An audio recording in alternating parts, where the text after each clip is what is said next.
day 2 is done, and we have plenty to talk about.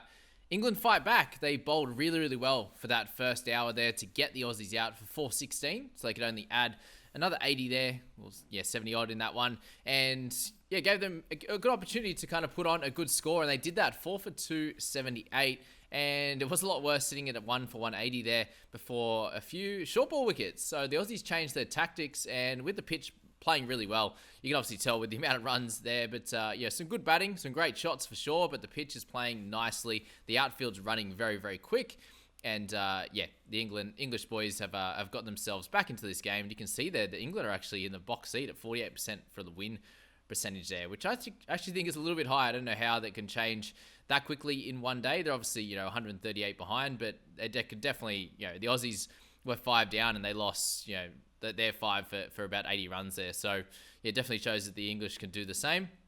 There's a very important drop, unfortunately, from Marnus there late in the day there for Harry Brook. I believe that was on 25. So if he catches that one as a flat catch off a pull shot, then they're 5 or 6 down or something like that heading into day 3. And so the change in tactics there worked really well. And unfortunately, the English boys, for them, and especially for Ben Ducker there, lost his wicket at 98. His shot actually wasn't so bad. He wasn't in the best position, but he was trying to hit that down and just got a top edge down to fine leg, unfortunately. But he played really, really well. He has a lot of good shots in his arsenal. Surprisingly enough, though, for him, it was only 36 off boundaries, and the rest of it there, the 62, just from singles, twos, and threes. So a slightly different way that the Ducker does play. Like, he's obviously still scored really quick at a 73 strike rate. And the majority of the boys scored very, very fast. Obviously, Crawley, the 48, run a ball there. Ollie Pope, 42 off his 63. Root 10 off 19 only for him. And then Brook doing his thing at 88 strike rate. And Stokes kind of just making sure he was there to bat with Brook, especially through this important partnership. If we just go to finish off the Australian innings, a massive congratulations to Smithy for his 100 again, 32nd now, and hit 9,000 runs in this innings, which was great. So very, very good for him. Unfortunately, lost Alex Carey for just added 11 runs, and Smithy added 25. So we definitely needed a bigger partnership there. But Carey going down for 22. It was a good ball, so we can't say much about that. Starkey got a decent one as well. As I said, the English bowled really, really well to finish off this innings there, and obviously Smithy going for a schnick as well with a big cover drive, which he'd been playing for the majority of the innings. So you can't blame too much on that, but he obviously would have liked a few more runs. Close to that 450 was what I was hoping for in yesterday's review, and that wasn't to be, unfortunately. So bowling figures for the English there: Robinson ended up with 3 for 100 and 3 for 98 for Josh Tongue as well, and Joe Root finished with that 8 overs that he'd bowled on day 1 and didn't bowl any more on day 2 there. But Ando and Broad obviously did okay, picked up a wicket each, but again, they weren't the guys to really give too much damage to the Aussies there in that one. Let's go to England then and their batsmen. And Crawley, he did look really good. He played a bunch of nice straight drives, some good cover drives there, and both those boys off their legs were great. Ducker seems to play that shot over point very, very regularly. Seems to get sometimes it seems forced, but other times it just gets a thick edge because he goes so hard at it. And that's what we talk about a little bit with guys like Warner. If he's actually going hard and being positive at the ball, any nicks he gets seem to go over the slips, or they go wide, or they're going too fast, so you don't have that time to be able to move. And that's something that Ben Ducker does really, really well. Being a smaller guy, he just seems to be anything front foot related is just bang, he's straight onto it.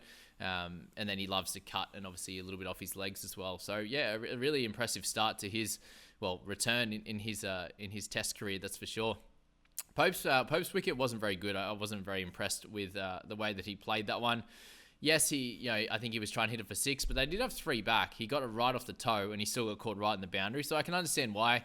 If you look at that and go, well, that looks really bad to the eye, but he hit it right off the toe. If you see the side view, it was a shocker. Couldn't really hit it any worse, and he just got caught in the boundary. So there's that, but there's also why don't you just play that on the ground and try and get a single or a 2 there? If I get the way that they're playing, is it exactly his game to play that way? I don't think so. So that's probably why he didn't get it right. Whereas other guys would get it, be able to hit that a little bit better and hit it for 6. So still 42. He looked great.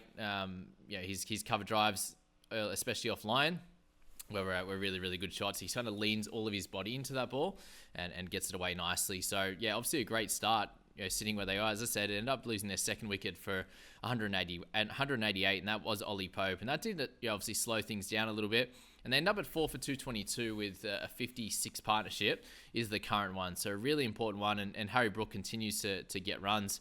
Joe Root's wicket there wasn't obviously great either, but a great ball from Stark and a good catch from Smithy diving forward. So got that high on the bat, which Starkey seems to do with obviously his pace and bounce. He looks really intimidating, doesn't he, when he runs in, especially to Duckett, given he's a much smaller man.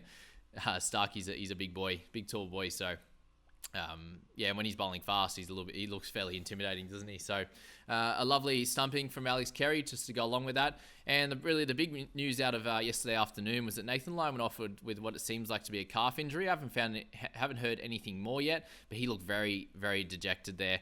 And really, news like this is actually his 100th Test match in a row, which is crazy. So he's played best part of a decade without missing a Test match. So if he is out, which I'd imagine he is out probably 1 to 2 weeks, so likely would miss the next Test match, even if it is a smaller sort of calf injury. The big issue there is obviously trying to bowl.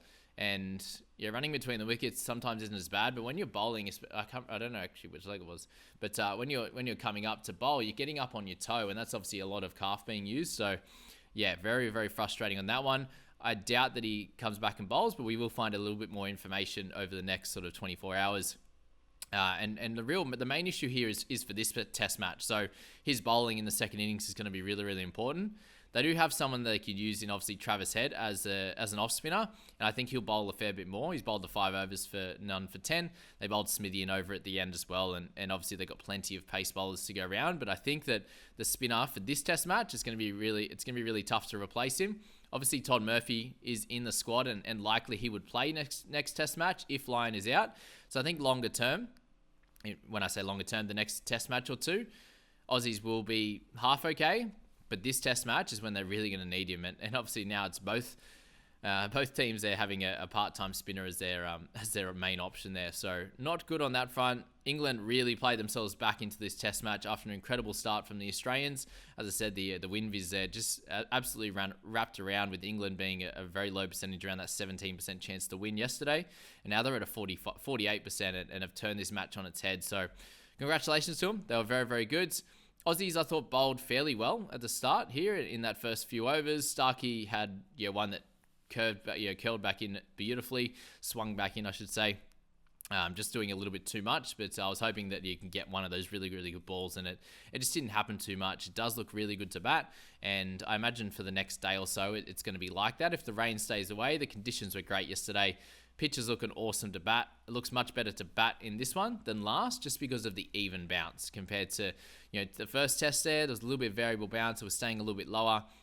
When it's a bit of a lower, slower pitch, it is harder to bat. The ball just doesn't come on nicely. You can't play your normal, natural shots, especially off certain lengths. You'd be able to cut and back foot punch and the like, and the field's just running that little bit quicker. So do expect plenty of runs in this one. There's obviously been 690 so far, which is a lot in 2 days. So if it can continue like that, I imagine there will definitely be a result. The way England bats, obviously, they're going at sort of 4.5 to 5 and over at the moment, and that will continue to happen with Stokes and Brook in, and then obviously Bairstow to come from here batting at 7. So that's that update for day 2, guys. I hope you enjoyed that day 2's play, and you got a little bit out of this video here. Thanks for coming, and good luck. We'll enjoy watching day 3.